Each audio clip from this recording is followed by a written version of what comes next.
¿Y por qué no lo decimos en criollo? Esta propuesta es una invitación a mirar, preguntar y entender por qué vemos la realidad de una determinada manera. Para ampliar esos lentes, te proponemos interrogar los sentidos y revisar nuestras propias creencias. ¿De qué forma? Escuchando diversas opiniones, como también los aportes de la psicología y otras ciencias. No te enrosques más, te invitamos a escucharnos, pero también a dar tu opinión y, ¿por qué no?, que te diviertas un rato. Sean bienvenidos a Desenrosque.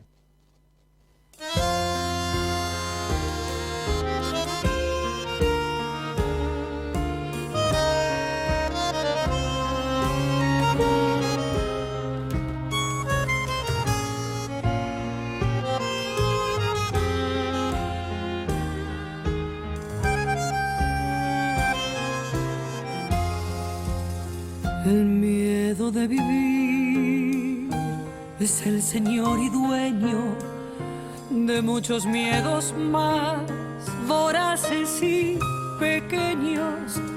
Es una angustia sorda que brota sin razón y crece muchas veces ahogando el corazón.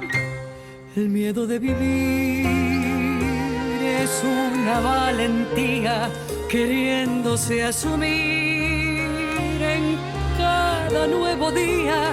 Es tuyo y es tan mío que sangra en el latir, igual que un desafío. El miedo de vivir, los miedos que inventamos nos acercan a todos, porque en el miedo estamos juntos, codo con codo. Por temor que nos roben el amor, la paciencia y este pan que ganamos con sudor y a conciencia. La soledad es miedo que se teje callando. El silencio es el miedo que matamos hablando. Y es un miedo el coraje de ponerse a pensar en el último viaje, sin gemir ni temblar.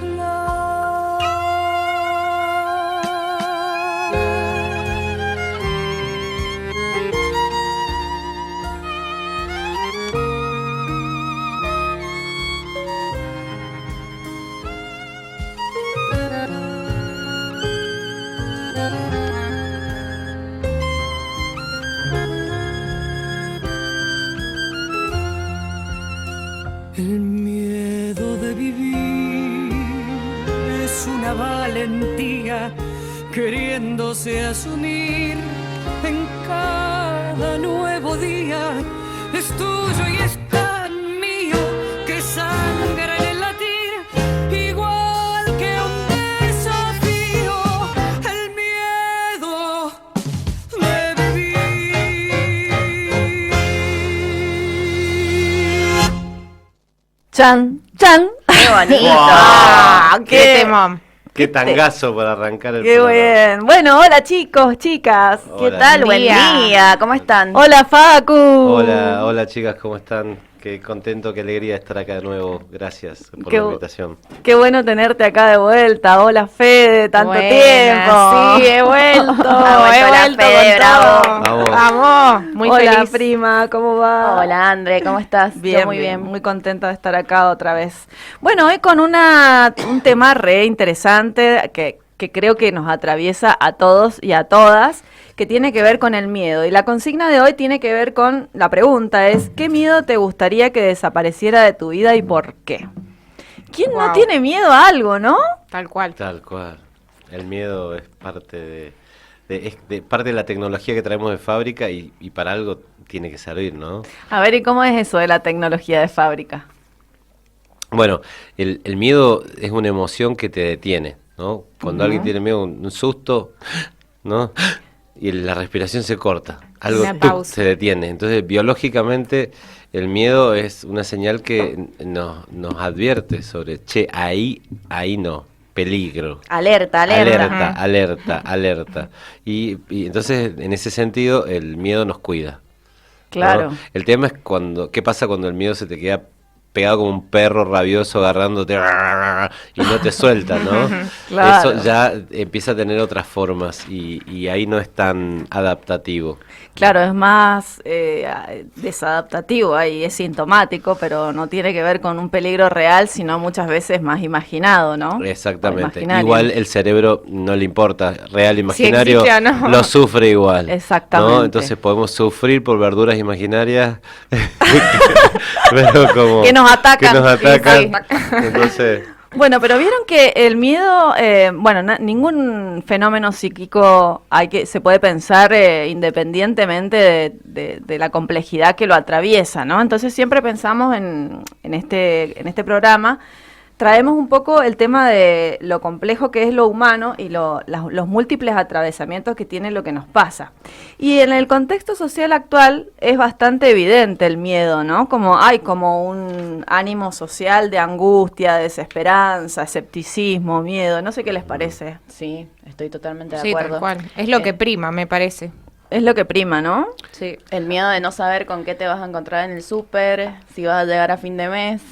Sí. O a estudiar y no saber si No eso saber va si a vas a ser una poder herramienta seguir. para Sí. poder subsistir. O si vas a poder seguir con tu carrera también. También. o eso que a veces de lo que se disfraza el miedo, que es el odio, porque también hoy escuchamos muchos discursos de odio que son miedos disfrazados, miedo a lo diferente disfrazados, ¿no? Como que eso es también algo que escuchaba, lo que decías, André, en relación a los orígenes del miedo como especie, como seres humanos, ¿no? ¿De dónde vienen nuestros miedos? Que nos preceden tantas historias, venimos de tantas cosas. Entonces, digo, hay también a veces, y actualmente yo veo esto, mucho miedo disfrazado de odio. Ajá, sí, y también hay miedos que tienen que ver con algo del orden de lo real, que tienen que ver con la supervivencia, ¿no? Porque esto de la Sí. sensación de no llegar a fin de mes, la sensación de que el Estado cague a palo a la gente. Sí, sí, es un miedo real. Sí. Y nosotros tenemos una historia también en relación al miedo, ¿no? O sea, la época del proceso nos deja una marca. No es que es gratuito eso, empieza a pasar el tema del no te metas, los padres empiezan a tener mucho miedo de que los hijos se metan en cuestiones más de la política porque puede ser peligroso, te pueden desaparecer, y es que reaparezca, digamos, esta figura del Estado es bastante jodido, me parece. Totalmente, ¿no? totalmente.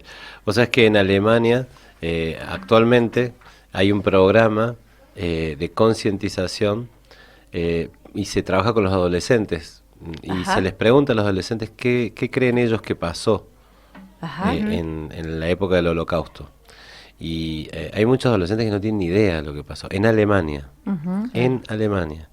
Entonces imagínate si uno traspola esos resultados, qué importante que es la memoria, qué importante que es la historia, recordar qué cosas nos hicieron daños, a qué cosas hay que tenerles miedo, en un sentido paralizante, sino porque el miedo es un llamado también al coraje, ¿no? Claro. A actuar de manera colectiva. Claro, porque frente al miedo pueden ocurrir dos reacciones posibles. Una que es la parálisis y el status quo, si uno lo piensa a nivel social, ¿no? Ujú. Y también o la reacción, ¿no? Como la reacción en defensa o a enfrentar ese miedo. Claro, desde el punto de vista biológico, el miedo tiene tres programas. A ¿no? ver. Uno lo ve en la naturaleza. Frente al miedo, un animal lucha, huye o se hace muerto, ¿no? Se paraliza y ¡tac! Se hace muerto. Los seres humanos tenemos nuestros mecanismos equivalentes, ¿no? Luchamos, a ver, para ver qué está pasando acá. ¿Qué está pasando acá? A ver, pará. O huimos, yo no tengo nada que ver, ¿no? O nos paralizamos, yo no tengo nada que ver, ¿no? ¿Viste? Tenemos mecanismos equivalentes. Pero el miedo provoca esas tres reacciones. Sí, estaba leyendo mientras preparaba el programa que, por ejemplo, esta inestabilidad económica y que la inflación se coma prácticamente todo es como un miedo latente a la supervivencia, ¿no? Ujú. De hecho, no se pueden comprar los medicamentos, los recortes en salud, o sea, es como muy difícil de no tener miedo a eso, ¿no? Entonces, escuchaba que hay como un mecanismo defensivo social, decía que ya vieron que el ahorro ha desaparecido y el ahorro era como una posibilidad de proyectarse al futuro. Entonces decía el autor que ahora las personas buscan satisfacciones inmediatas como y efímeras también como un modo de zafar de la angustia que provoca la imposibilidad de proyectarse, ¿no? Y digo, ¿cuántas cosas se ven coartadas, no? Porque tener un proyecto es como tener un motor para seguir y sin embargo como que en este contexto actual, si bien está bueno vivir en el presente, es como un continuo presente y no sabes en qué momento se te acaba la cancha, digamos, y te quedas en la nada, ¿no? Como para mí es bastante terrible lo que sucede a nivel psíquico-emocional. Es tremendo. Sí, yo creo que sí. Creo que también, si bien sucede así, podemos verlo al miedo como posibilitador, por ejemplo, frente a esta situación de, por ejemplo, uno se recibe, si es que puede, y empezás a contemplar esta posibilidad de irte afuera, de ver capaz alguna salida un poco más favorable, y bueno, quizá ver el miedo, sí, lo que generó el miedo es algo feo, triste, que en tu país no tengas las oportunidades capaz para salir adelante, pero esto de irte o esto de capaz, bueno, no ejercer la profesión, pero hacerte un cursito de otra cosa, verlo como posibilitador, está bien, es un motor que se desencadena por algo triste, pero ¿qué hacer con eso? Bueno, buscar o hacer el intento de buscar otra salida. Yo creo que la gente hace eso desde la pandemia. También, ¿no? también. Me parece que leía a una autora que yo la adoro, que se llama Silvia Bleichmar, que ella decía que los argentinos tenemos una capacidad de resignificación y de simbolización tremenda, porque inventamos cosas nuevas frente a tanto sufrimiento y frente a tantos vaivenes que o sea, el sufrimiento es eterno, o sea, por supuesto. yo tengo memoria desde los 90 en adelante, porque yo empiezo a tener conciencia ahí, más o menos. Pero digo, lo nefasto viene de antes, lo que pasa es que desde los 90 en adelante la degradación de la política, y esto es muy importante porque el Estado tiene una representación simbólica para las personas. El Estado, y no es como un padre protector, pero es un padre protector no porque se nos dé la gana de que sea así sea, sino porque la gente elige a alguien a quien le delega el poder de policiar y la administración de la justicia. O sea que cuando eso desaparece, la inseguridad y la ansiedad social aumenta, porque precisamente no está eso que tiene que contener. Si los mismos policías te cagan a palo, digo, y no es una sensación, digo, independientemente del partido político que sea, porque nosotros, esa es nuestra misión, digamos, ayudarnos a pensar entre todos. Por supuesto. Que el Estado tiene una función de padre protector, pero no porque te tiene que dar ilimitadamente, sino porque uno deposita y delega ahí una función que tiene que ver con la regulación y el cuidado de la ciudadanía. Entonces, ¿qué pasa? Hay mayor ansiedad social, mayor angustia social, porque el que te protege no te protege más, y hay un aislamiento cada vez más grande, la gente se repliega en su casa, y entonces lo colectivo caga, digamos, y el Estado y el otro se te convierte en un enemigo, porque eso también está pasando. O sea, en mi casa entra una persona a pedir y llaman inmediatamente a la policía. Claro. No sé si les pasa. Sí, hay una cuestión que es antropológica, que es la pregunta de que se hacía una tribu cuando se encontraba con otra, ¿no? ¿Qué hacemos? ¿Saludamos? ¿Atacamos? ¿Salimos corriendo? ¿Nos hacemos amigos? ¿Nos van o son enemigos? ¿Es un peligro? ¿Qué hacemos con eso diferente? Y de alguna manera el Estado cumple un rol de gestionar eso a través de las leyes, de las normas, pero también a través de los discursos. Totalmente. ¿No? Entonces, si el Estado propicia discursos donde hay un otro que es malo, un otro que se aprovecha de mí, bueno, a ver, entonces como... Y también otra cosa que me gustaría como subrayar de lo que acabas de decir vos, Andrés, que es que cómo quedamos los seres humanos después de la pandemia, ¿no? En relación al contexto social y el miedo. ¿Qué pasa con algo que es tan importante para los seres humanos, que es el encuentro con otros seres humanos, el contacto. La pandemia, las redes sociales hacen que podamos prescindir del cuerpo en las relaciones. Y eso yo lo veo en la clínica, que cómo cuesta hoy más que antes encontrarnos, abrazarnos, tocarnos, compartir un espacio, un tiempo.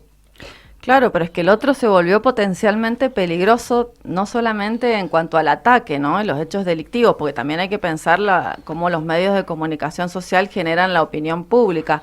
Te muestran 500.000 muertos.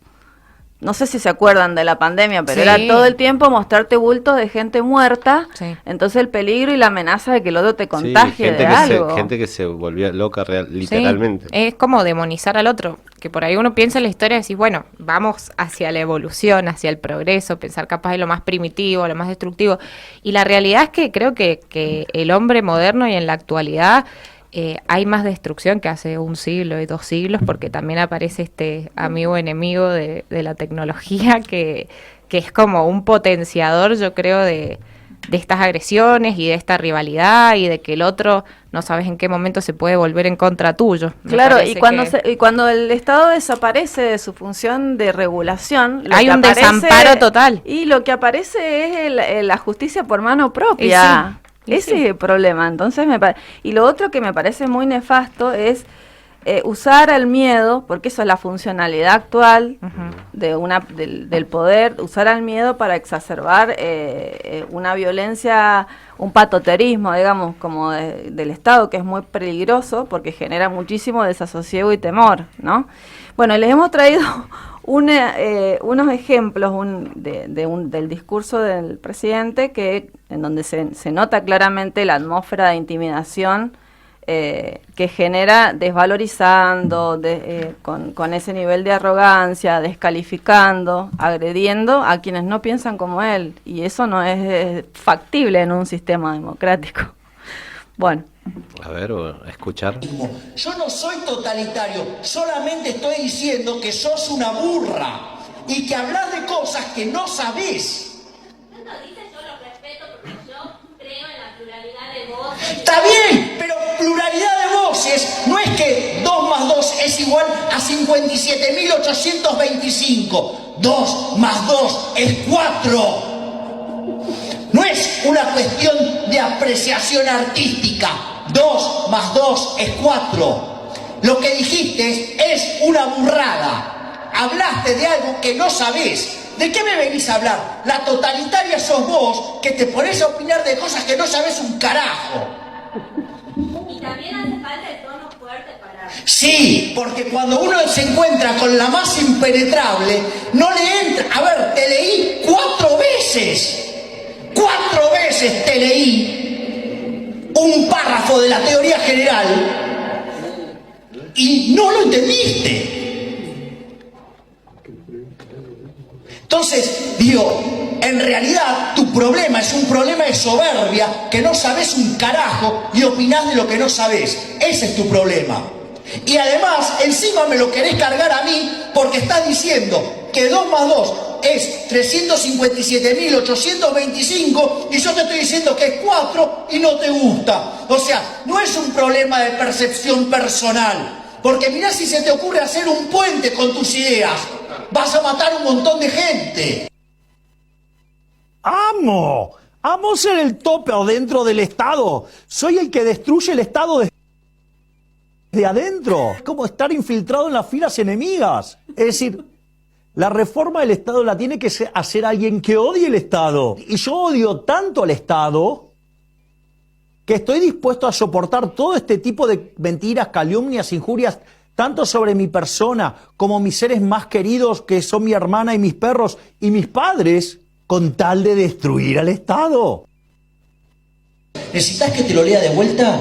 ¿Me lo podría leer de vuelta? Te lo leo de vuelta porque parece que tenemos problemas graves de comprensión. A ver. Bueno, hay muchos más. Pero Sí. qué fuerte los significantes que utiliza. Digo, los significantes son las palabras con las que nombra los actos, sus propios actos y los de los demás. No sé qué les pasó a ustedes con este... A mí me resulta súper incómodo de escuchar. Sí, a mí me parece muy violento.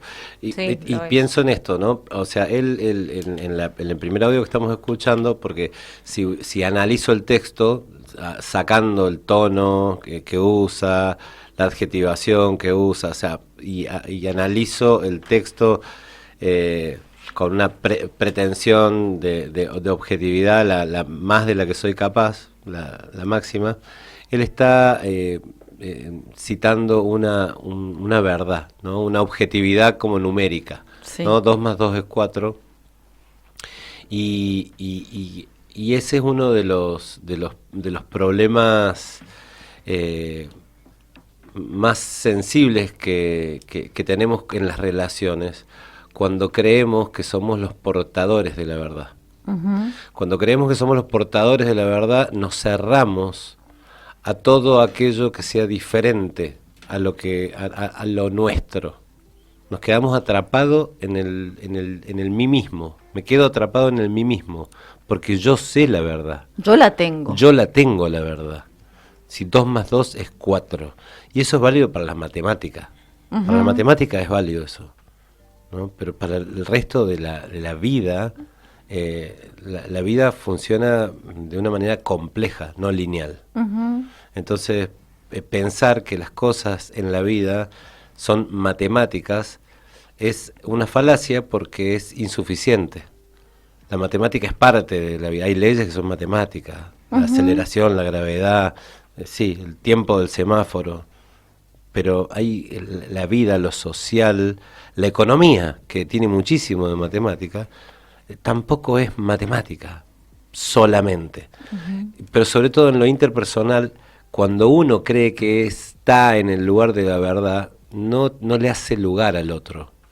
Entonces el otro no es lo irreductiblemente diferente que es el otro, sino que el otro es el otro de mi teoría. Claro. Y el otro de mi teoría, si no está conmigo, va a ser un enemigo. Claro. Entonces, esa manera de adjetivar, esa manera de atacar, también es un discurso que no solamente habla de eso que está hablando, sino que de esto, y esto Milei no se da cuenta. Para mí los políticos tendrían que formarse en esto, porque el discurso provoca, habilita socialmente. Entonces, si yo, que soy el presidente, estoy adjetivando así a una persona, estoy habilitando a la población a que haga lo mismo.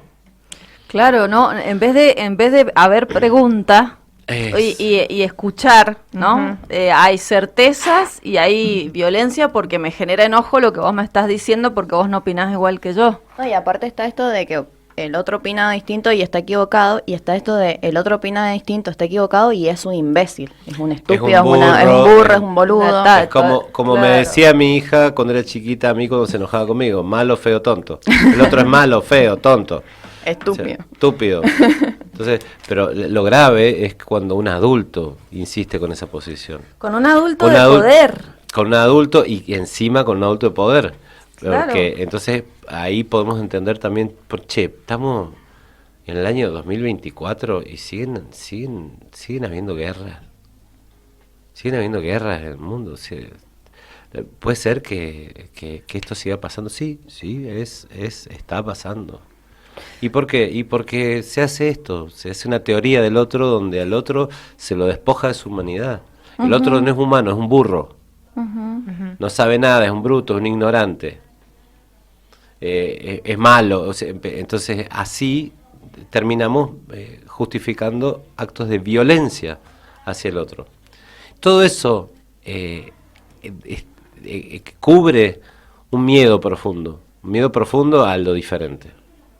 Sí, es una amenaza. El otro es una ¿no? amenaza. El otro se te convierte en una amenaza para poder, no sé, en ese caso. Lo diferente Sí. es una amenaza. Qué interesante pensar al miedo desde el disfraz. Creo que si nos ponemos a indagar desde ese lugar, hay mucho miedo a la base de un montón de posiciones, de tanto de la agresividad como del sometimiento, como de la sugestión, como de... Detrás de eso creo que la base es el temor. El machismo. ¿El machismo qué es? Es un niñito asustado, Por supuesto. que es violento. ¿Por qué? Porque tiene miedo. Porque tiene miedo a una mujer sin miedo. Tal cual.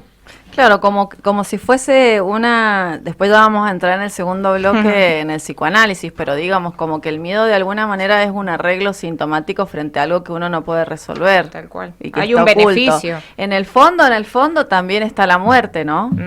Como la muerte, la incertidumbre que genera vivir, como no saber para qué estamos acá, qué sé yo.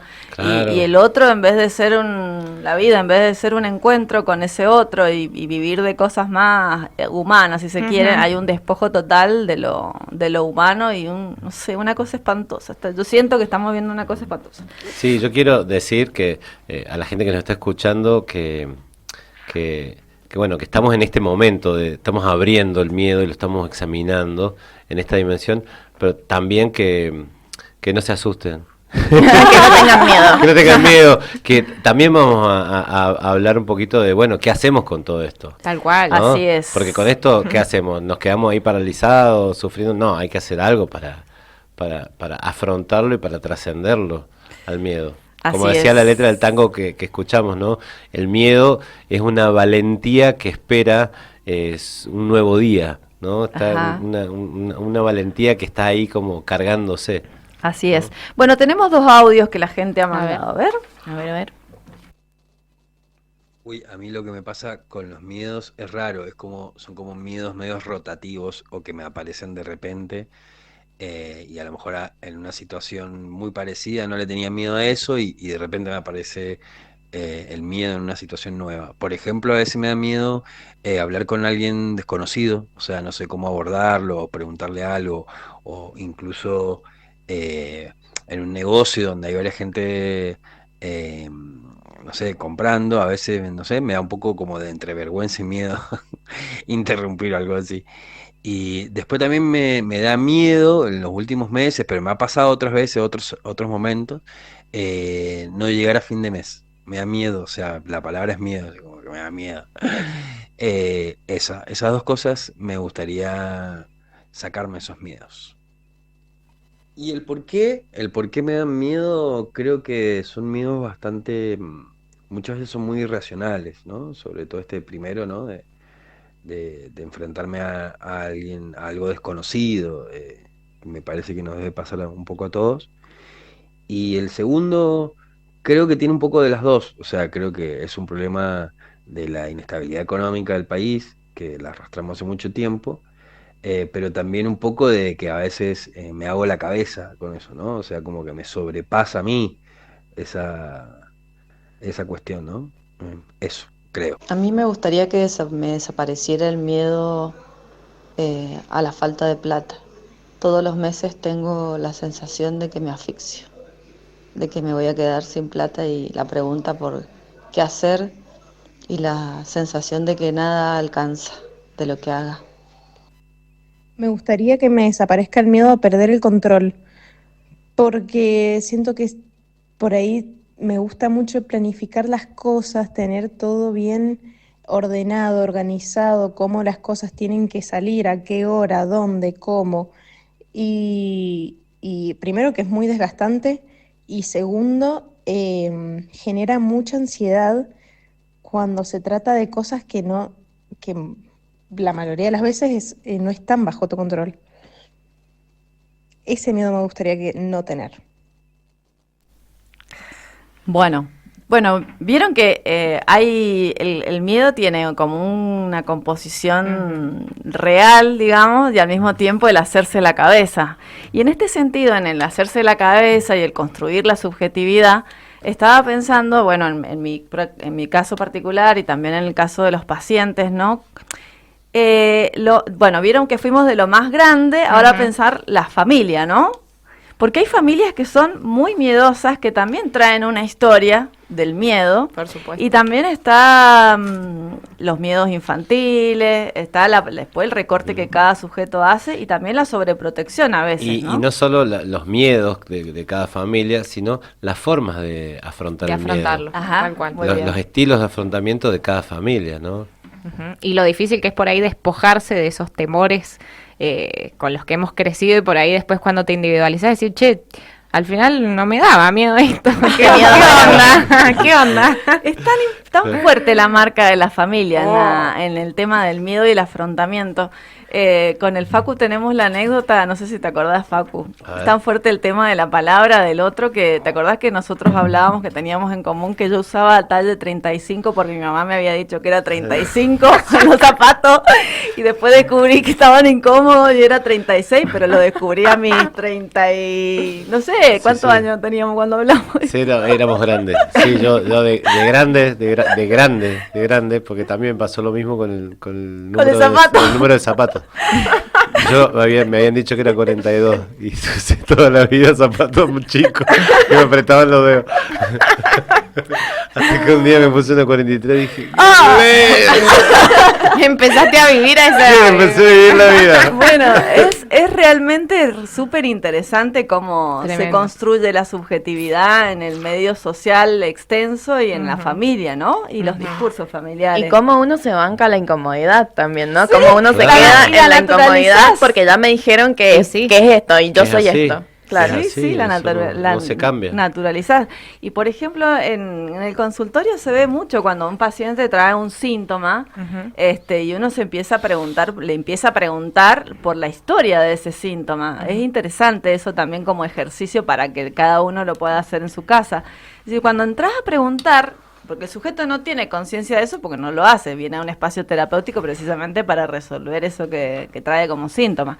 Pero resulta que le empezaba a preguntar, bueno, ¿y cuál es, o sea, con qué tiene que ver y a quién te pareces? Y resulta que sale detrás, no sé, me ha pasado mi abuelo estaba en la guerra, vino de la Segunda Guerra Mundial, estaba atemorizado por todo, después mi mamá fue muy, muy, muy miedosa, no me dejaba hacer nada, y después, bueno, lo que a ese sujeto le provoca a lo mejor una contingencia, como puede ser un terremoto, como puede ser algo que sucede y que reactiva todo eso que está latiendo ahí o que es parte de la personalidad, pero que nunca sale a la superficie con tanta fuerza. A mí me ha pasado, mi mamá, yo tengo recuerdo toda la vida haberla visto paralizada frente a los temblores, pero desde que tengo conciencia. Y ya lo empecé a sintomatizar yo, temblaba y verla a mi mamá blanca y yo paralizada al lado de ella, hasta que bueno, después fui creciendo y por ahí temblaba y mi mamá no estaba en mi casa y estaba yo sola y era como, che, no me da tanto miedo esto. Es como lo del zapato. Claro. ¿Han visto la película Coco? Sí. Coco, sí. El miedo que le tienen, o el odio ese que le tienen a la música que viene desde la bisabuela, ¿no? Eso qué fuerte ahí se ve bien. Desarrollarlo un poco para que la gente que no vio Coco. Bueno, el que no ha visto Coco, díganme si me equivoco porque yo por ahí soy media mala recordando películas. No, pero yo te acompaño igual. Bien, la bisabuela de Coco, el papá de la bisabuela de Coco se había ido, había dejado a la madre con su nena chiquita sola y bueno, esa mamá tuvo que enfrentar la vida con su pequeña y bueno... El abuelo era el que se había ido. Claro, se había ido el bisabuelo del nene, de Miguel creo que se Claro, de llamaba. Miguel. Claro, mamá Coco era su bisabuela sí. Y el papá de mamá Coco era el que se había ido y la había dejado a mamá Coco con su madre, digamos, ella era muy pequeña. Bueno, entonces su mamá aprendió a hacer zapatos, salió adelante, odiando a los hombres, odiando a la música. Claro, porque el abuelo era muy buen músico y la suposición que había o la historia que se contaba al interior de esa familia es que ese hombre las había abandonado por la música. Exacto. Entonces la música se convierte en algo malo, en algo sintomático, en algo tabú. Y ahí eso que traes es re interesante para analizar que muchas veces detrás de esas cosas de las que no se puede hablar, de las que son tabú en un sistema familiar, hay un trauma, hay una cosa no resuelta. Por supuesto. A mí me acordaba de un paciente que tenía como una obsesión por guardar, por no tirar, por no derrochar, que lo llevaba hasta un extremo de miserable, de guardar la cáscara de la cebolla para disecarla, guardar las bolsas, o sea, claro. Como era toda una cosa que la tostada no tiene que tener, si le pones el queso crema, que no salga el el jopito del queso crema, tiene que ser chato, porque si no estás desperdiciando. Y cuando él empieza a narrar su historia, descubre que había sido, no descubre, sino descubre la relación entre ese síntoma y el haber sido nieto de inmigrantes de la guerra, de la guerra de esa hambruna, de esa carencia. Entonces, detrás de historias de trauma aparecen síntomas que a veces tienen que ver con obsesiones, a veces tienen que ver con miedos, pero sobre todo cuando uno intenta salirse de ahí, tiene que afrontar algo que da miedo, que requiere de coraje. ¿Y qué da miedo? Lo nuevo, digamos, Claro. hacer algo distinto. Salirse, romper el pacto. Claro, porque aparte ahí hay una identificación que sostiene, una identificación a la familia que sostiene una identidad, la Por identidad supuesto. de ese sujeto. Exacto. Entonces, como salir a ese encuentro de lo nuevo, de la de reescribir la propia historia, ¿a qué le voy a tener miedo yo? Si es que le tengo miedo a algo, ¿no? Es todo un desafío porque implica un movimiento a nivel de la identidad y también de la identificación con la familia, salirse de la familia. Sí, sí. En algún punto, ¿no? Es un movimiento que requiere mucho coraje. Totalmente. Porque es despojarse de algo que a uno le da estructura. Exacto. O sea, es desestructurarse. Esto que llamó hoy que está bien visto, que es deconstruirse, implica un poco el trabajo ese, implica un trabajo que no es sencillo, que no es fácil. Ok, me doy cuenta de estas cosas que están mal, entre comillas, ¿no? Y las cambio. No es una cosa cosmética, es una cuestión estructural. Sí, aparte que los tiempos son subjetivos precisamente por eso, porque no es tan sencillo como darse cuenta y hacer el cambio, pero sí ya darse cuenta es algo importante. Es un paso, ¿no? y estar Un paso. dispuesto a darse cuenta. Claro, Porque querer. Eso pensaba yo a veces como quizás algo nos limita y nosotros no somos conscientes de que tenemos un miedo, de que hay un miedo detrás. Eso también de enfrentarse y aceptar que hay un miedo es como, de hecho, enfrentar los miedos, ¿no? Exacto, es empezar a gestionarlos, empezar a mirar el sacar la cabeza de las sábanas, me tapo las sábanas, no quiero ver el cuco, sacarse y decir, bueno, a ver que venga el cuco, a ver qué, ¿no? es lo primero para exorcizar los miedos, ¿no? Y a veces también estaba pensando en esto de que hay cosas que están localizadas, que se puede decir, bueno, le tengo miedo a esto, y hay veces que empezamos a sentir miedo a cosas que son internas. No sé si les ha pasado, no sé, hablar o enfrentarse con una persona determinada, ¿no? Y que empezás a sentir todos los síntomas del miedo, no sé si la taquicardia, la sudoración, empezás como a decir, no quiero, me quiero ir de esa. Yo creo que eso es una cosa re interesante para ver qué tiene que ver conmigo esa persona. Porque vieron que cuando Milei le decía, porque vos me ponés a mí, no sé, Sí. este mecanismo de la proyección está todo el tiempo, es inconsciente, está todo el tiempo en la Totalmente. persona. Y es un indicador re interesante como para decir, bueno, ¿a qué le tendré miedo yo? Que esta persona me provoca eso. Tal cual, tal cual. Hay un chiste que es un chiste conocido, que es el tipo que está en el auto, se le pincha la rueda en medio del campo y ve allá a lo lejos una casita en el medio del campo y no tenía gato. Entonces dice, bueno, voy a ir a pedirle el gato al que está ahí. Mientras va caminando dice, bueno, pero estoy en el medio del campo, acá no vive nadie, o sea, esta gente no va a estar acostumbrada a recibir visitas, no tengo ni mi documento, nada, no va a ver el auto, voy a tocarle la puerta y le voy a pedir un gato y va a desconfiar de mí, no me lo va a querer prestar y bueno, y ya es medio tarde, ya es medio noche, la gente es medio desconfiada. Se hizo toda una Sí, película. Llega, toca la puerta, abre la puerta un hombre y dice, hola, sí, buenas tardes, metete el gato en el culo. Se da vuelta. Entonces, como, Se respondió a su se propio escenario. Claro, se quedó atrapado en Pero es que generalmente hacemos eso, está la suposición y el respondernos solos a Sí, nosotros mismos. Claro. Por no enfrentar eso que es como adentro es como una película de terror, ¿no? Sí, hay Es una obra de tremendo. teatro que se llama Verduras Imaginarias, que siempre por eso usé ese ejemplo. ejemplo de las verduras. Siempre estamos peleándonos con verduras imaginarias, estamos verduras imaginarias que nos comen a nosotros, ¿no? Entonces, poder discriminar eso, poder salirse de ahí, Es tan importante para afrontar los miedos. Sí, tal cual, tal cual. Bueno, le vamos a poner un toque de humor y volvemos.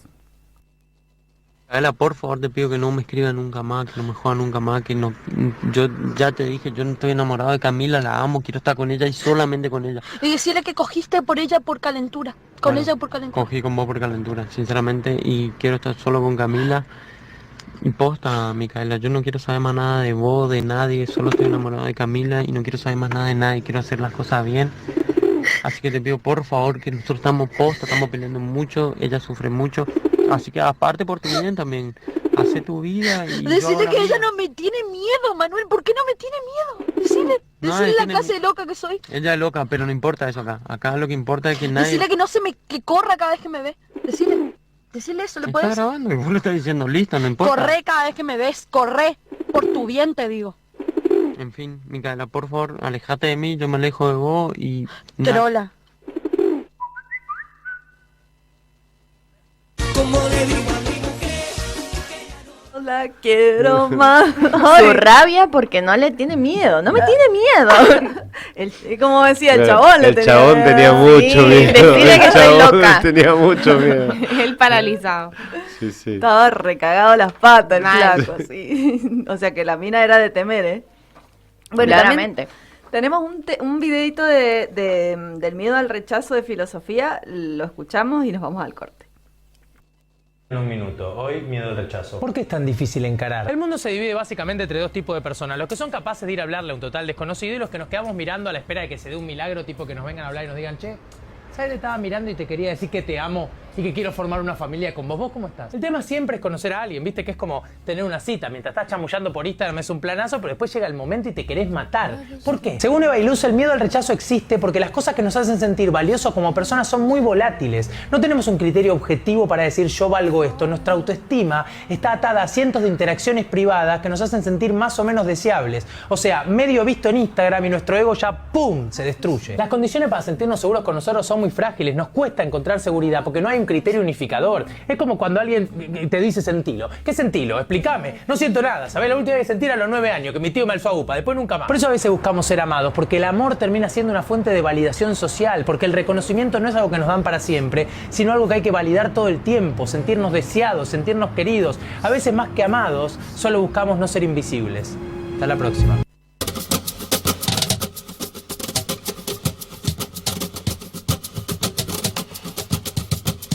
sin miedo sientes que la suerte está contigo, jugando con los duendes, abrigándote el camino, haciendo a cada paso lo mejor de lo vivido.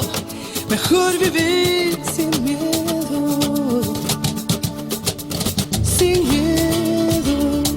Lo malo se nos va volviendo bueno, las calles se confunden con el cielo y nos hacemos aves sobrevolando el suelo así sin miedo.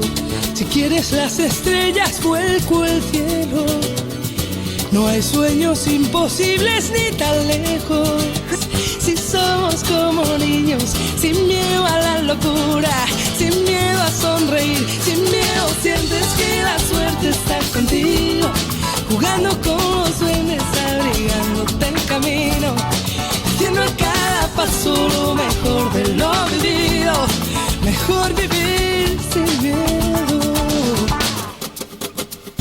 sin miedo. Las olas se acarician con el fuego, si alzamos bien las yemas de los dedos, podemos de puntillas tocar el universo así sin miedo. Las manos se nos llenan de deseos que no son imposibles ni están lejos. Si somos como niños, sin miedo a la ternura, sin miedo a ser feliz, sin miedo sientes que la suerte está contigo, jugando con los duendes, abrigándote el camino, haciendo a cada paso lo mejor de lo vivido. Mejor vivir sin miedo, lo malo se nos va volviendo bueno. Si quieres las estrellas vuelco al cielo, sin miedo a la locura, sin miedo a Sin miedo sientes que la suerte está contigo, jugando con los duendes, abrigándote el camino, haciendo a cada paso lo mejor de lo vivido. Mejor vivir sin miedo.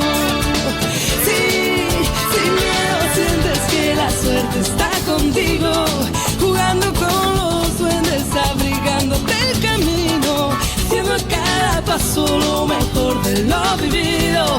Mejor vivir sin miedo. Sin miedo sientes que la suerte está contigo, jugando con los duendes, abrigándote el camino, haciendo a cada paso lo mejor de lo vivido. Mejor vivir sin miedo. Sin miedo sientes que la suerte está contigo. Por favor, ¿alguien puede venir a matar a una cucaracha? No, estoy encerrada en mi cuarto hace 2 horas y les juro que salgo, trato de acercarme con el raid y no puedo. O salgo y trato de meterme al baño e ignorarla y no puedo. No sé qué hacer, me quiero morir y me tengo que bañar porque van a venir mis amigos de la facultad y no me animo a salir del cuarto. No sé qué hacer, por favor. ¿Alguien la puede venir a matar? En serio, les juro que le pago. Le pago 500 pesos, por favor, vengan a matar a la cucaracha, no sé qué hacer. La señora cucaracha. La verdad que no la juzgamos, porque Bueno, vieron que este bloque se titula Las neurosis nos van a matar. Miedos infundados versus miedos razonables. Porque hay en el miedo neurótico. Acabamos de escuchar un miedo totalmente razonable. La verdad que la banco. No. Todos estamos con ella. Bueno, si uno piensa la definición del miedo del psicoanálisis, puede decir que es un sentimiento de alarma ante un peligro externo o interno, pero que es vivido como real por el sujeto. Eso es lo que estábamos hablando recién, ¿no? Como que se depositó ahí en ese objeto algo que tiene que ver con el miedo que no sabemos qué es. Ya después lo desarrollamos. Está relacionado con un objeto, ¿no? Exacto. Está en relación con algo concreto. Claro, que bueno, es interesante ver. Puede ser lo real o no, pero está como dirigido a algo. Ajá. Bueno, y ustedes saben que esta semana me tomé el trabajo de anotar lo que yo y mis pacientes sentíamos en relación al miedo, y escuchen la cantidad de miedos que hay. Miedo a sentir, miedo a la soledad, miedo al rechazo, miedo a ser excluido, miedo a sufrir, miedo a perder algo, miedo a involucrarme emocionalmente, miedo a la muerte, miedo a la locura, miedo a decidir, miedo a quedarme sin trabajo, miedo a no poder tener para comer, bueno, miedo a enfermarme y no poder pagar los remedios, miedo a dar mis opiniones en público, miedo a lo desconocido, miedo a perder el control. Wow. Bueno. Miedo que me dé miedo.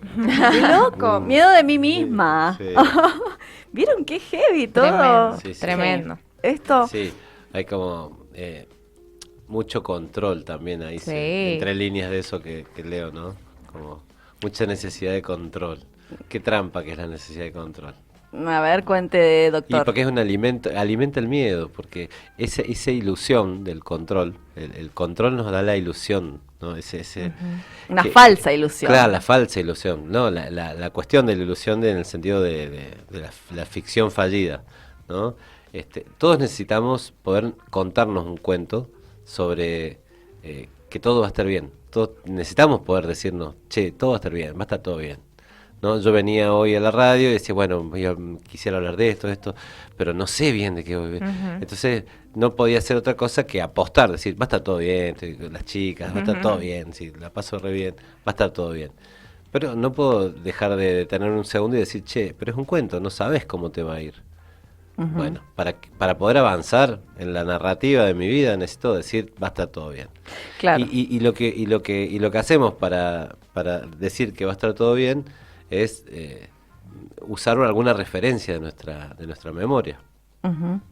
Pero eso es la menos de las veces, porque uno en el consultorio y en la propia vida lo que más escucha es, frente a la incertidumbre, ponerle ahí una significación catastrófica.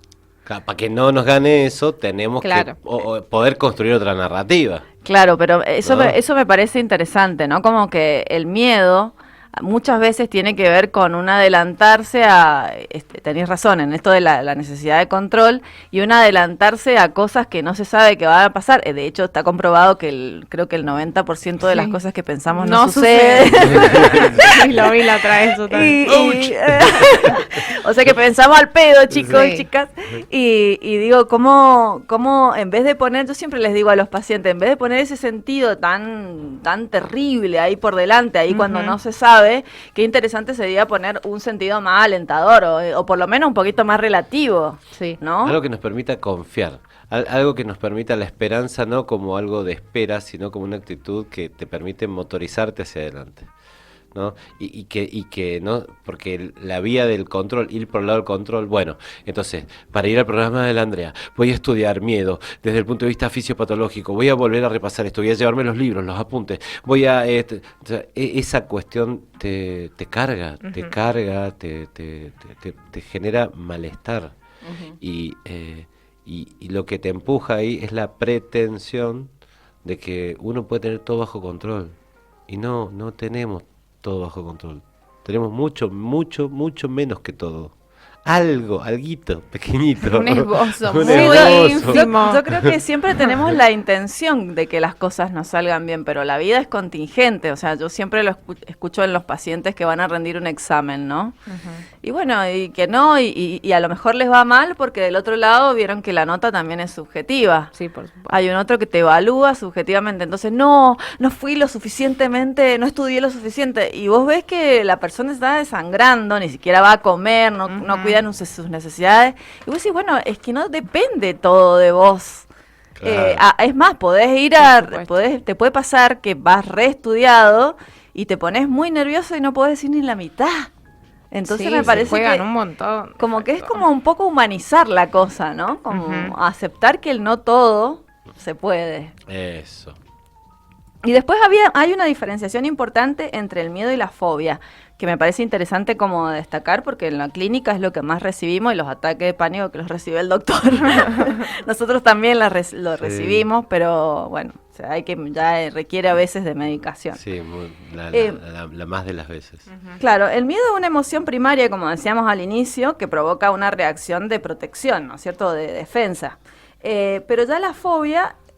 ya se trata de un miedo exacerbado en donde hay como una cierta aversión y un rechazo a un objeto fobígeno.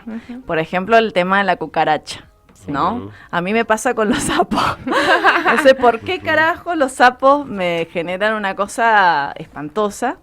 Y bueno, y mientras consultaba a una autora psicoanalista, decía que generalmente las fobias se podrían definir en dos grandes tipos, las zoofobias y las relacionadas con el espacio. Las zoofobias están más en relación a los insectos, y bueno, y le preguntaban a ella por qué un insecto, por ejemplo, por qué algo tan pequeño podía generar una sensación, desatar una sensación tan fea. Y la mina decía que bueno, que en nuestra historia los animales son como una cosa que ha sido enigmática, nos han amenazado, nos han comido, y también sobre los animales proyectamos muchas emociones. Claro. Y que lo interesante, que me pareció re loco lo que dijo, es que, por ejemplo, los insectos irrumpen de manera sorpresiva y avasallante y desconfiguran la escena. Tal cual. Además, ¿por qué estás acá, araña, hija de tu madre, Claro, abajo de mi cama? Estás sacando una cosa de la alacena y de repente te aparece la araña. Ay, ¿no? Pero Sí. no sé ustedes, pero la araña no me provoca lo mismo que la cucaracha, porque la araña no es tan errática, no es tan rápida. Ajá. Y no tiene alas. Ay, claro. La cucaracha tiene alas. No todas, pero sí. Y la cucaracha escapa hasta que te encara. La cucaracha, viste que... vos la empezás a perseguir, en un momento se da vuelta y te dice, ¿qué te pasa? Ahí, ¿sabes qué? ¡Ay! Corre. Bueno, eso me parece interesante, tiene eso, lo que precisamente se mueven muy rápido, son muy pequeñas e irrumpen de manera sorpresiva. Es como la rata. La Claro. rata también. Dios mío. Viste que sale como que salta así, sale corriendo y te da una impresión. Y las relacionadas con el espacio, bueno, esas son más difíciles de localizar, digamos, porque, digo, en la fobia, en una zoofobia, por ejemplo, es muy conveniente tenerle un miedo. Partimos de la base de que el miedo que se proyecta sobre un objeto, se localiza en un objeto, es una solución para el sujeto porque le permite evadir. Por O sea, supuesto. si yo le tengo miedo a los ascensores, subo la escalera. No sé Sí. qué miedo hay depositado ahí. Sí. Pero bueno, y había una chica que decía que tenía miedo a los tiburones y vivía en la ciudad, entonces está re bueno, si tú estás localizado ahí, Claro. Olvidate. es re conveniente. Ahora, cuando se trata de la agorafobia o de la claustrofobia, la psicóloga hablaba de la locomoción, de que tenían que ver con la locomoción y el desplazamiento, y lo que generaba eso en el cuerpo, digamos. Pero bueno, qué interesante pensar que hay objetos que es una solución, digamos, porque se proyecta algo que angustia, que es del orden de lo desconocido, inconsciente para el sujeto, que se pone en un objeto. Por eso también decimos que las fobias no se las trata porque son una solución, a menos que esa fobia esté realmente provocando en la vida diaria de ese sujeto un malestar significativo. Si yo Claro, vivo en o la ciudad, imposibilitándote capaz, no sé, ir al trabajo, cuestiones como básicas. claro, si yo tengo fobia a los ascensores, pero no tengo que tomarme un ascensor en mi vida, bueno, listo, eso no se Chao. toca. Sí. Que es lo mismo no es lo mismo que si yo tengo fobia a los ascensores y tengo que todos los días subir 40 pisos. Claro, exacto. Entonces ahí, bueno, habrá que hacer algo.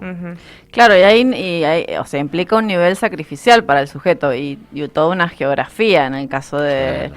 Porque, qué sé yo, no sé, también contaban de una paciente que iba a sesión y que tenía calculado por dónde estaban los perros, le tenía fobia a los perros, entonces capaz que dabas 3 o 4 vueltas, pero bueno, te aseguraba de Los que nadie te evitaba. ataque. Ajá. Claro, te va afectando en tu rutina. Sí. Bueno, siguiendo con esto de las fobias, yo traje algunas fobias que son poco comunes o raras, extrañas, y que a uno de afuera le pueden parecer un poco que no tienen sentido, ¿no? Pero a las personas que las sufren de verdad afecta su vida cotidiana.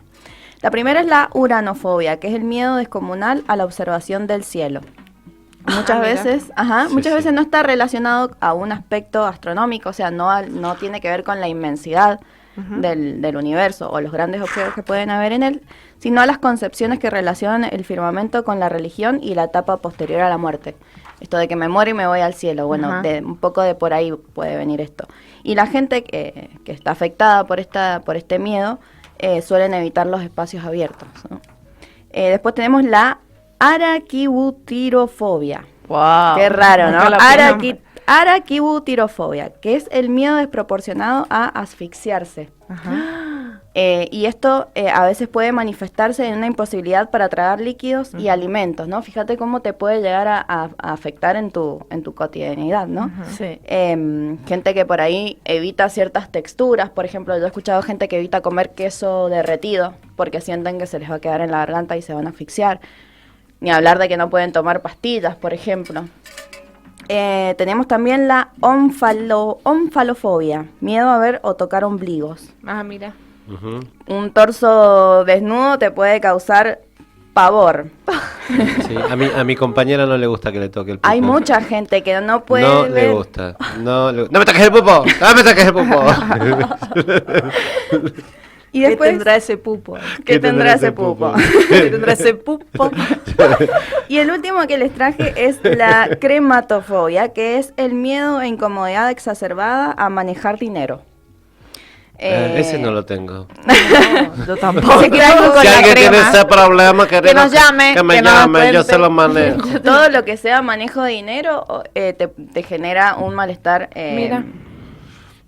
Hay una que tengo yo que es no la dijiste, que es la tripofobia. La tripofobia, ajá.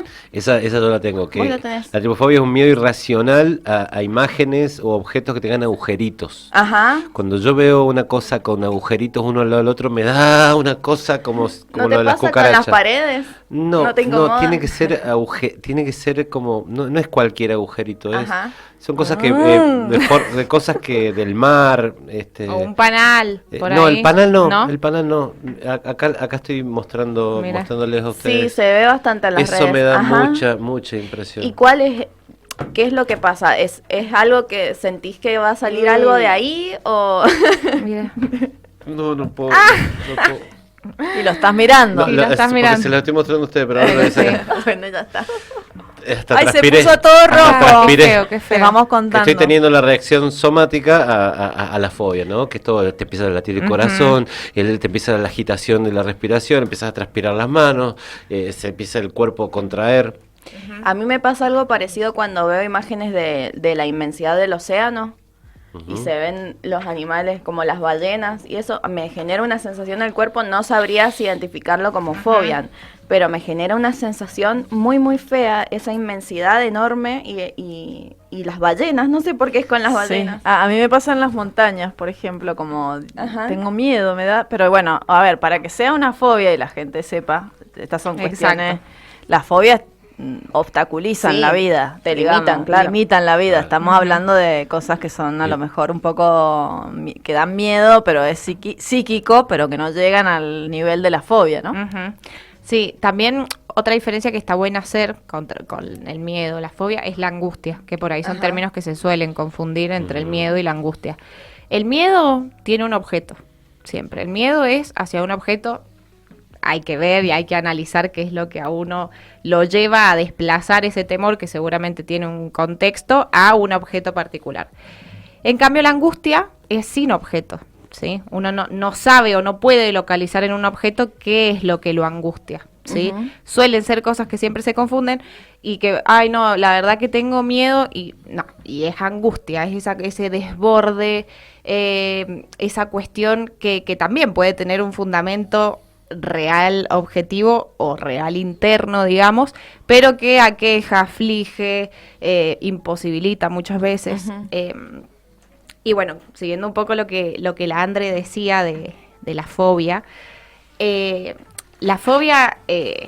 Lacan dice que es un llamado al padre. Voy a explicarlo así como concreto para no irnos tan del tema, pero el objeto fobígeno lo que viene a hacer es a ocupar un lugar en nuestro psiquismo de una función que ha operado un tanto fallida. Como hemos hablado en varios programas de la función paterna, un poco de este límite que prohíbe pero que posibilita.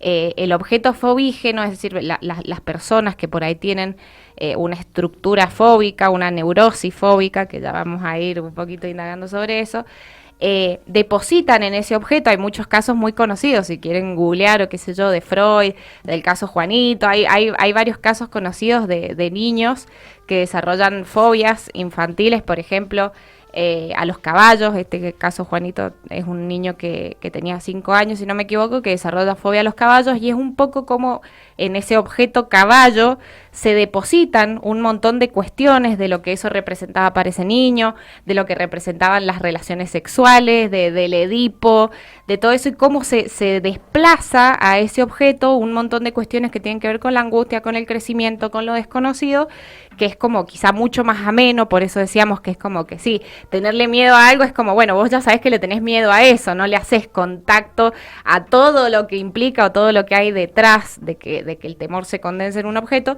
Entonces, después Freud, cuando analiza ese caso y demás, se da cuenta que esa fobia al caballo representaba en realidad el temor de ese niño a quedar fuera del triángulo amoroso entre su papá y su mamá, al tema de las relaciones sexuales, al Edipo, de a quién amar, a quién no amar. Bueno, así lo explico más concreto, pero se trata un poco de eso, ¿no? Ver la fobia desde ese lugar. ¿Qué lugar ocupa ese objeto al que yo le temo en mi vida psíquica? Está buenísimo. No sé si se entendió, pero está ¿Se entendió? Sí, después el objeto fobígeno no es cualquiera. Tiene Claro. un valor libidinal, es Por decir, supuesto. ¿qué significa? Que el sujeto tiene como un cierto interés en ese objeto porque ha estado en la vida de ese sujeto de alguna manera, ¿no? El caballo, Exacto. Juanito tenía relación con los caballos. Los veía, porque los exacto, veía. estaban en su vida. Y eso es importante porque aparte también el tema del lenguaje, ¿no? Ajá. No sé, estaba escuchando de un caso de un señor que tenía una fobia extraña de los botones. Ajá. ¿No? Entonces elegía a sus parejas según el abrigo. Wow. Qué loco, ¿no? Fíjense a qué nivel podemos llegar los Sí, seres humanos. mal. Bueno, y la analista o el analista jugaba con en un momento del discurso del sujeto, habla de no ser botón. Ah, mira. Entonces, fíjense qué interesante cómo la polisemia del lenguaje también está en relación a ese objeto fobígeno, ¿no? Que es decir, bueno, la fobia está en relación al lenguaje y a un objeto libidinal de interés que está en la historia del sujeto.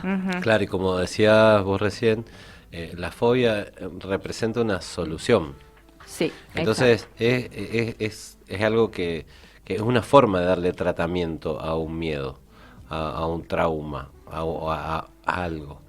Entonces, no es que el tipo que elige a las mujeres por el botón las elige solo por el botón, porque una cosa es lo que nosotros creemos que elegimos y otra es lo que realmente elegimos desde el punto de vista del inconsciente.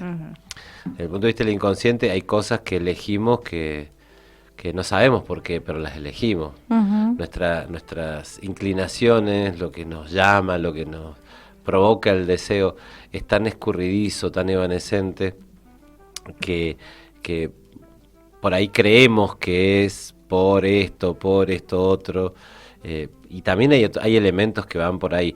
Ahora, seguramente esa persona con esta cosa de el botón, los botones, le permiten acercarse a eso otro, de lo que él no quiere saber tanto, pero de alguna manera, bueno, se va acercando y los botones le sirven como... Totalmente. Como porque también el drama del fóbico, de la persona la fobia como funcionamiento, es que el fóbico no se banca ni estar ni muy cerca ni muy lejos del otro. Dice que tiene un rechazo y una fascinación también al mismo tiempo. Está todo el tiempo en esa tensión entre el rechazo y la fascinación con el otro. Objeto. Y también es como el fóbico se caracteriza por ser sumamente omnipotente, entonces todo está bajo control y todo perfecto mientras ese objeto se mantenga fuera de mi alcance. Ahora, si eso se juega en mi cotidianidad, ese control se va a la mierda. Al diablo. Sí. También escuché esto que en el sentido del arreglo, ¿no? El arreglo sintomático. Todos los síntomas tienen una función, eso está bueno decirlo de vuelta.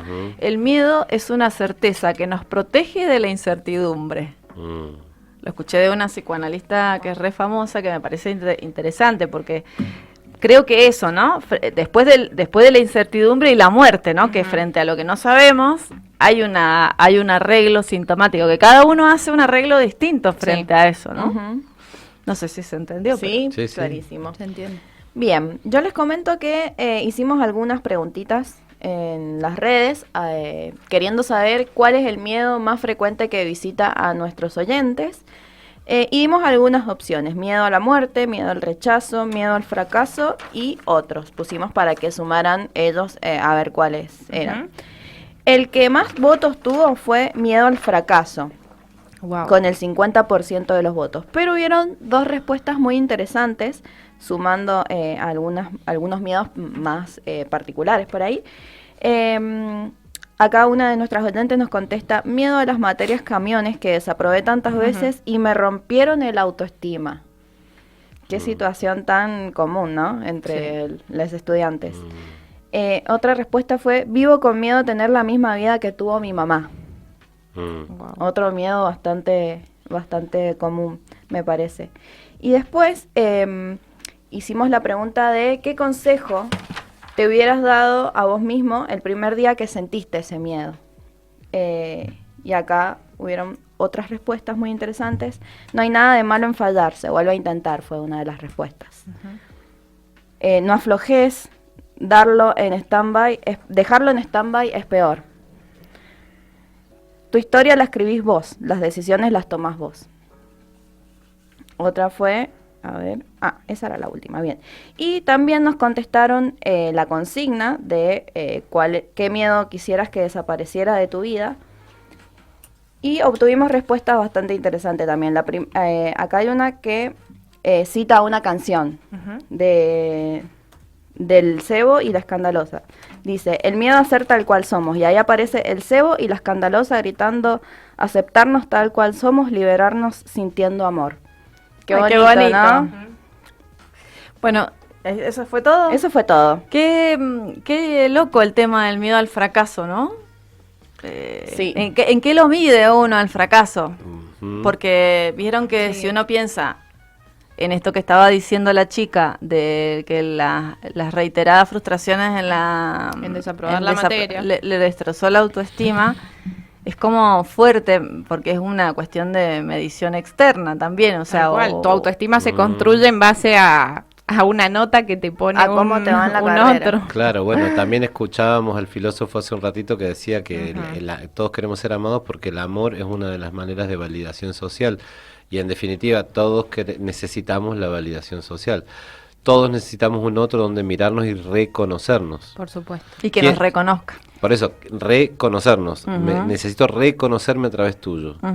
Necesito que vos me veas y que me devuelvas una imagen de mí que me, entre comillas, complete, no sé si que me complete, pero que me dé forma, que me termine de dar forma. ¿No? Yo creo que soy esto, sí, sos esto, qué bueno que sos, qué lindo que sos.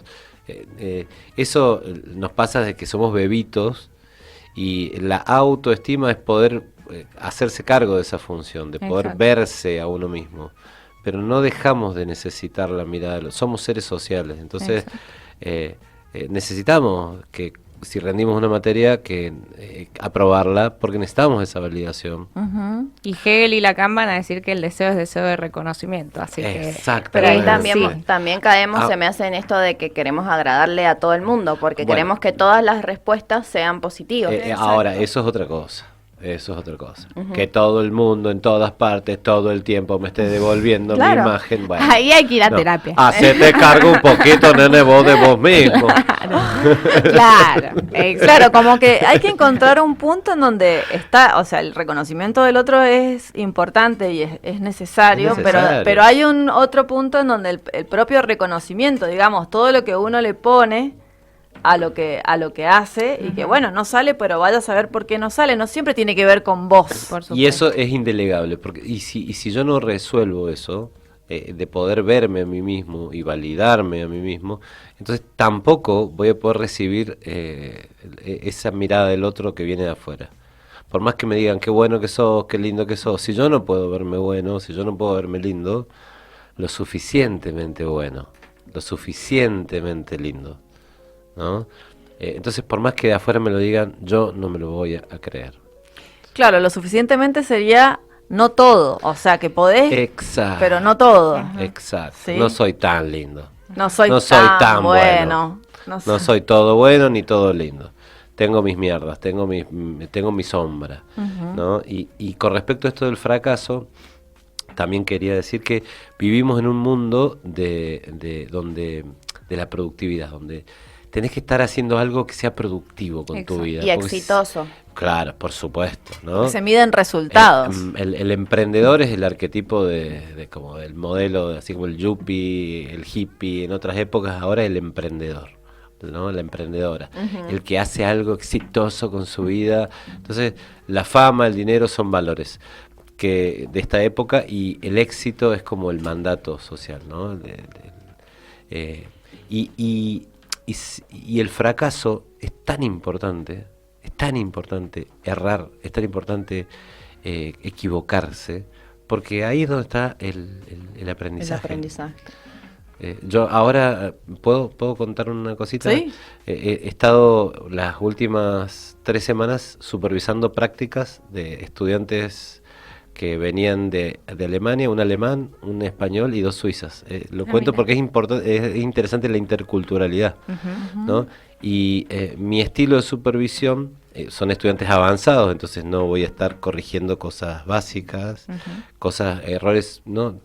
Mi estilo fue subrayar lo bueno y preguntar, ¿te diste cuenta por qué hiciste bien ahí eso? Y dejar que los errores los vayan gestionando ellos y se vayan dando cuenta ellos. Entonces, una de las practicantes me devolvía el último. Yo vengo de una familia que el lenguaje que habla mi familia es la crítica. Nos juntamos a criticar la comida, a criticar el día, a criticar a la vecina, a criticar al tío, al que no está. Entonces me resultó rarísimo tu estilo.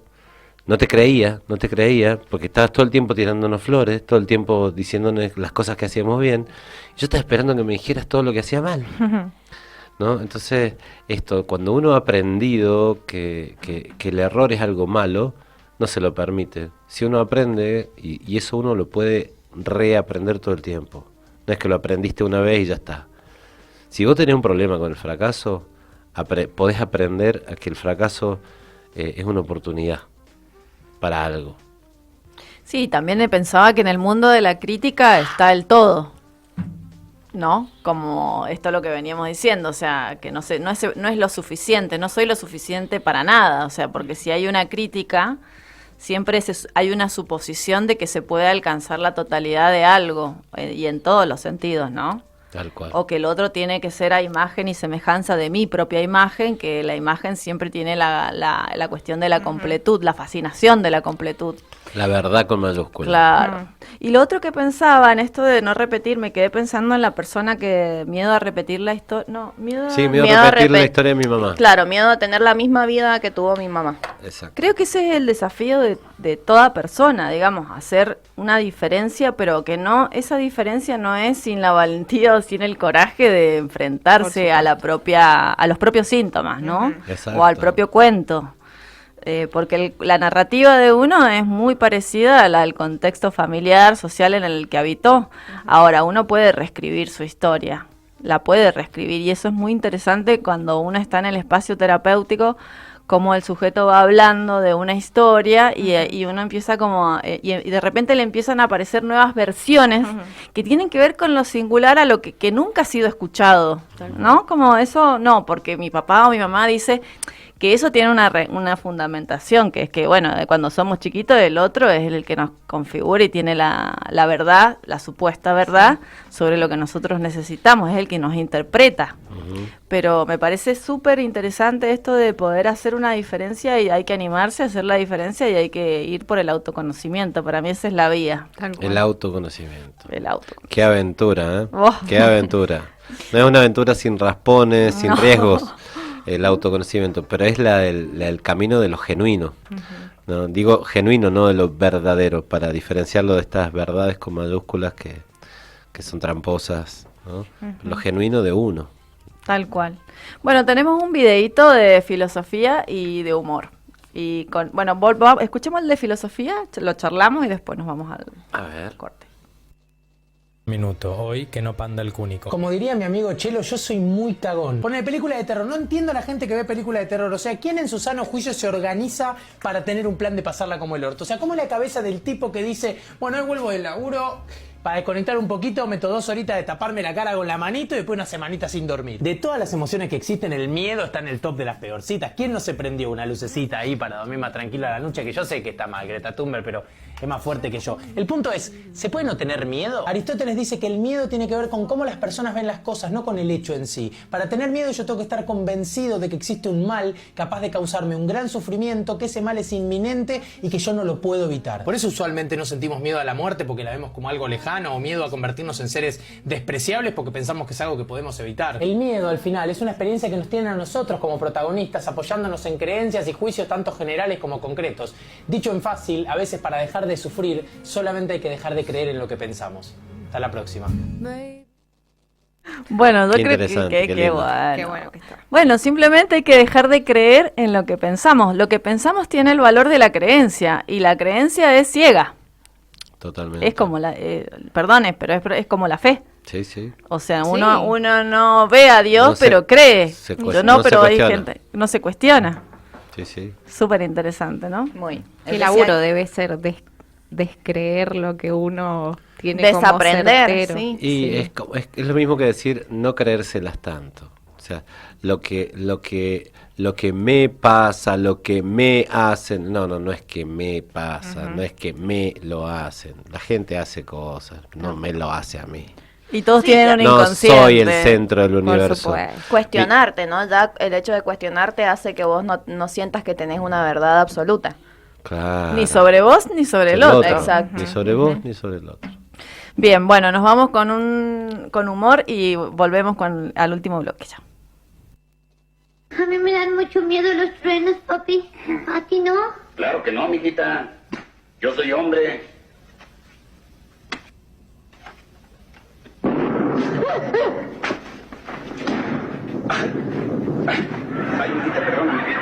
viene a decir que yo te cuido, ¿eh? No tengas miedo. Y yo te cuido, ¿eh?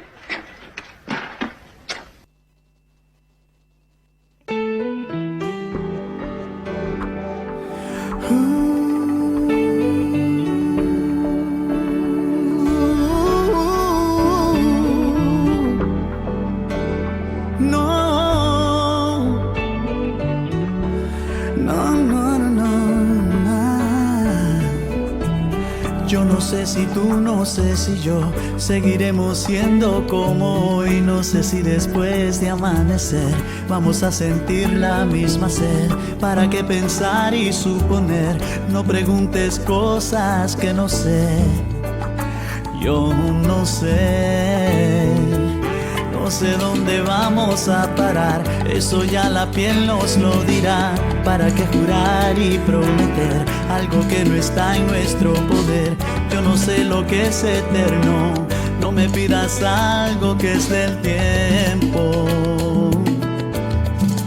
Yo no sé mañana, yo no sé mañana si estaremos juntos, si se acaba el mundo.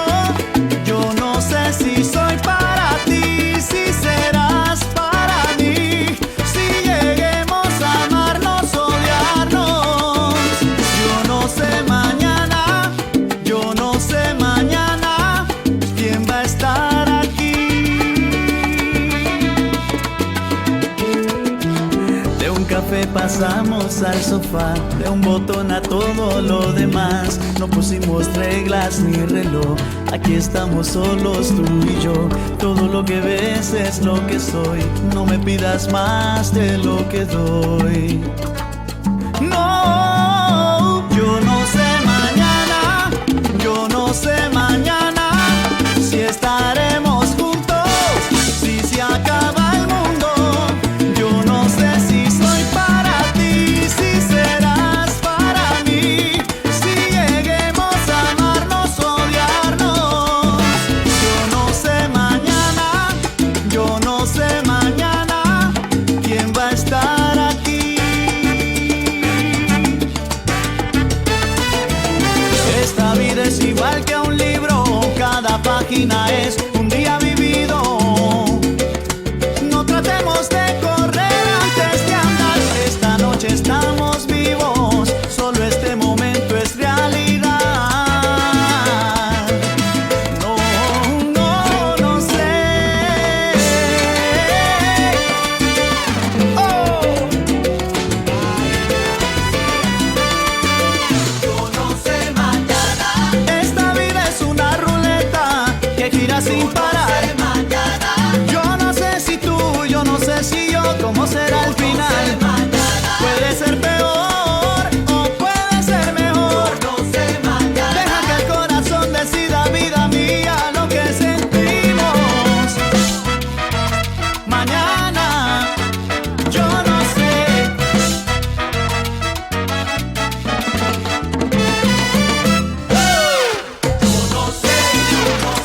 Ahora lo que vivimos es algo realmente lindo. ¿Quién puede saber lo que pasará? Mañana no hay nada escrito. Estamos solos tú y yo, y los momentos hay que vivirlos, hay que vivirlos. Yo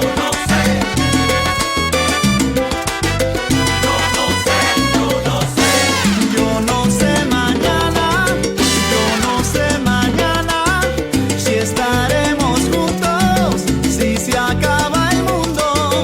Yo no sé si soy para ti, si serás para mí, si lleguemos a amarnos, odiarnos. Yo no sé mañana, yo no sé mañana. Filosofía en un minuto. Hoy, miedo a la muerte. Hace un año estamos re en una, ¿no? Hablando todos los días de cepas, enfermedades, internaciones, como que de pronto esa se volvió nuestra cotidianidad. Y es súper desgastante, uno flashea que se acostumbra, pero entre eso y el encierro estamos mucho más sensibles, más paranoicos, con más miedo. ¿Y cuál es el miedo número uno? El miedo a la muerte. Ahora, ¿qué pasaría si yo te dijera que hoy, en este video, se termina ese miedo? Epicuro va a decir que la muerte no es nada para nosotros. ¿Por qué? Porque todo lo bueno y todo lo malo que nos pasa reside en el sentir, y la muerte es privación de sentir. Es literalmente nada. Mientras somos, la muerte no está presente, y cuando se presenta ya no existimos. Un gran y enorme, ¿a quién le importa? Es algo que no está, que no puede causarte dolor porque no lo sentís. Es como ir al baño teniendo COVID. Entra tranquilo si no sentís nada. Epicuro es un filósofo ideal para épocas de incertidumbre, porque es una filosofía que tiene como objetivo central eliminar los dolores. Una vida feliz es una vida que sufre poco, y la muerte no es algo que tiene que preocuparnos, sino ser un recordatorio de que esta es la vida y esta es la chance que tenés de vivirla. Hermoso. Ay, tal cual. Yo creo que el miedo a la muerte es un temor recurrente en muchas personas, pero creo que hay que pensar en la posición frente a eso, ¿no? Porque es como, primero que nada, no lo sentimos porque no sabemos cuándo lleguemos a ese momento que vamos a sentir. Pero digo, puede ser un recordatorio de que sos finito o finita y que esta vida es para vivirla, ¿no? Exacto. No sé. ¿Qué hacer con eso, digamos? Totalmente. Hay mucha gente que hace el ejercicio diario de recordar que voy a morir un día, como un ejercicio de, como, ok, de poner los pies sobre la tierra, de recordar, che, ahora estoy vivo. Che, para pegarle una limadita a la omnipotencia, ¿no? Esta cosa que nos hace hacer obras faraónicas en nombre de la trascendencia y de la inmortalidad de la cosa, y que quiero hacer mi propio teorema de Pitágoras, el teorema de Facundo, para que quede. No, como dice Borges, yo ya soy olvido. Como decía Borges cuando le preguntaban por la trascendencia de su obra, como amigarnos con eso de lo finito, pero también, como esto que decías vos, André, cómo nos relacionamos con eso, porque lo desconocido, la pérdida de control. Bueno, claro, o podés pasarte una vida esperando que te llegue atemorizado, o podés decir, bueno, como no sé de qué se trata esto, y no la voy a poder evitar. No la voy a poder evitar, vivo. Claro. O sea, estoy más con mis afectos, trabajo sobre mí misma, me relaciono con gente porque sé qué es lo que me hace bien. Tal cual. Eso sería lo ideal. ¿Qué ibas a decir de la vulnerabilidad? En relación al último video, que la gente grande no tiene miedo. No, los hombres. Los yo soy hombre, yo soy hombre. ¿Le tienes miedo a las tormentas, papi? No, yo soy hombre. Ajá. ¿No? Como este mandato social del hombre, los hombres no lloran, los hombres no tienen miedo. Y que el hombre tiene que proteger, además. Tiene que ser el protector. Claro, y como un garante de ese lugar donde no hay miedo. Y que el que teme es débil. Exacto, son como cosas aprendidas en relación a los miedos, ¿no? ¿Qué tenemos que hacer los hombres con los miedos? No sentirlos. Y si sentimos miedo, somos menos hombres. Y lo mismo pasa con la tristeza, ¿no? Con el llorar. No, los hombres no lloran. Entonces, claro, ahí hay como una negación de la vulnerabilidad, que la vulnerabilidad es un componente importantísimo de nuestra estructura psíquica. O sea, ser conscientes de nuestra vulnerabilidad nos permite cuidarnos, nos permite tener empatía, porque también nos permite cuidar al otro, de nosotros mismos, ojo, de eso, de nuestra propia monstruosidad. Aprendemos a cuidarnos a nosotros, a ponernos límites, a encontrar nuestros bordes, a cuidar al otro. La vulnerabilidad nos permite decir hasta acá. Ya no necesito esto, no quiero esto, esto me está haciendo mal, y cuidarnos. Cuando negamos la vulnerabilidad, lo que ocurre es la fragilidad. Nos fragilizamos. Entonces cualquier cosita que se salga del plan, cualquier cosita que irrumpa, nos desestabiliza. Y los hombres que no lloran, los hombres que no tienen miedo, apelan a recursos como la violencia para poder dejar eso ahí bien sepultadito, ¿no? A manifestaciones de caricaturas del coraje, ¿no? Que resultan el grito, el golpe en la mesa, la trompada, ¿no? Son caricaturas del coraje, que en realidad son disfraces del miedo. Así es. Bueno, hemos llegado casi al final. No sé si alguien quiere decir algo. Creo que se ha dicho Sí. Se dijo, Un montón. se dijo todo. todo. Se tenía que decir y se dijo. No sé si se dijo todo, pero bueno. No Se todo, hizo el no intento. todo, es cierto. A mí me parece que hay que poner en juego la creatividad y el coraje, digamos, como eso, saber que todos los síntomas que tenemos, inclusive el miedo, nos acompaña, nos va a acompañar siempre. El tema es la cuestión de la intensidad. Si es muy intenso hay que pedir ayuda porque evidentemente, como hemos dicho un montón de veces, como es del orden de lo inconsciente, no alcanza la voluntad ni los consejos para poder correrse de ese lugar. Los miedos son singulares, tienen una historia, entonces a cada una le servirá algo distinto, pero historizar me parece que es la vía. Respecto de los miedos colectivos, me parece que tenemos que recuperar la esperanza, sobre todo en relación a que el otro puede empezar a tener una connotación menos negativa, es decir, no es el enemigo, no es el enemigo, no nos tenemos que defender, tal vez tenemos que buscar más espacios de encuentro con los otros, porque las salidas, sobre todo cuando hay tanto discurso del miedo desde afuera y tanta violencia, me parece que las salidas son colectivas. Siempre. Entonces me parece que hay que apoyar y apoyarse en los demás y a lo mejor revisar estas películas del miedo que nos han hecho creer. Tenemos que tener mucho cuidado con los medios de comunicación, ya no se sabe qué es verdad, qué es mentira. Hay una sobreexposición de la violencia, digamos, todo el tiempo, que son formadoras de opiniones públicas. Entonces, bueno. Y hay una intencionalidad, digámoslo, de provocar miedo en la población. Una persona con miedo es más fácil de manipular. Y aparte de provocar miedo, de dividir. André, me quedo con eso que dijiste, que la salida es colectiva, que siempre lo decimos en varios temas. Pero lo relaciono con esto de que siempre es más fácil por ahí enfrentar un miedo, no sé, yo me transporto a la niñez un poco, ¿no? Y cuando ves algo oscuro y sentís miedo, es más lindo arrimarse cuando tenés a alguien al lado, ¿no? Hacerlo acompañado. Es como más fácil enfrentar los miedos acompañados. Y es por eso que también está bueno sentirse acompañado en este contexto, estar en comunidad. Sí, y siempre el miedo es más transitable acompañado. Cuando hablábamos de la maternidad, también pensábamos qué importante que es que hayan otras mujeres que acompañen. Y la maternidad está llena de miedos. O sea, hay todas las situaciones nuevas nos van a provocar miedo, pero bueno, me parece que el tema del estar acompañado con otro, de uno mismo, inclusive cuando va a buscar un espacio terapéutico, es fundamental. Y recién también hablábamos del concepto de valentía, que decíamos que ser valiente no es no tener miedo, sino es ir más allá de ese miedo o ir a pesar del miedo. Sí, y que el miedo no nos paralice, porque precisamente el miedo a nivel social y a nivel individual tiende a o huimos de la escena o nos ¿cómo se llama? Nos quedamos estáticos y paralizados. ¿Sí? Bueno, espero que hayan disfrutado de este programa, porque ahora les vamos a arruinar los oídos. Llegó el momento karaoke, cantalo como te cante, y vale la, o cambiar la letra si uno no te la sabes. Desde yo. Vamos.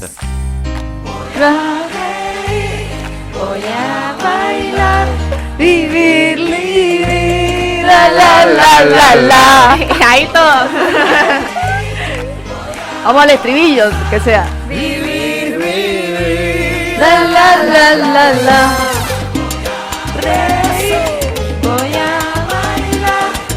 Vamos, Male. La Male que está detrás de la operación ahí. Voy a gozar, vivir mi vida, la. A veces llega la lluvia para curar las heridas, a veces solo una gota puede vencer la sequía. ¿Y para qué llorar? ¿Para qué? Si vuelve la se olvida. ¿Y para qué sufrir? ¿Para qué? Si así es la vida, hay que vivirla. Voy a reír, voy a bailar, vivir mi vida.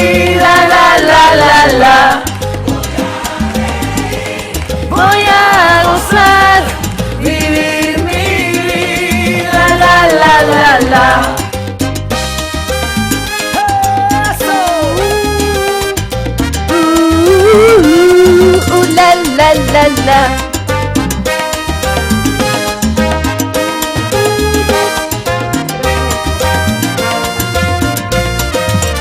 Voy a vivir el momento para entender el destino.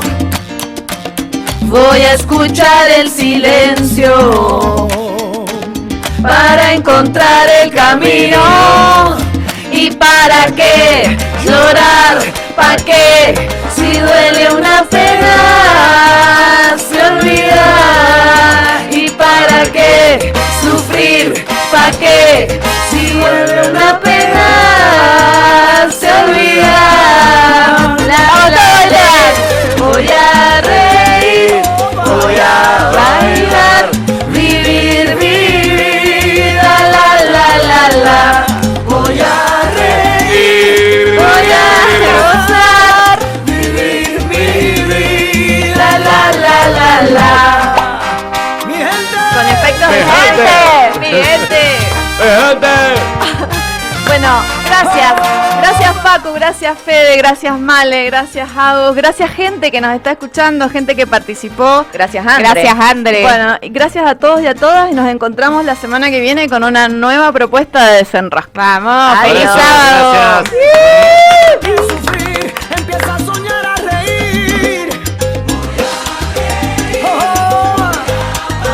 Siente y baila y goza, que la vida es una sola.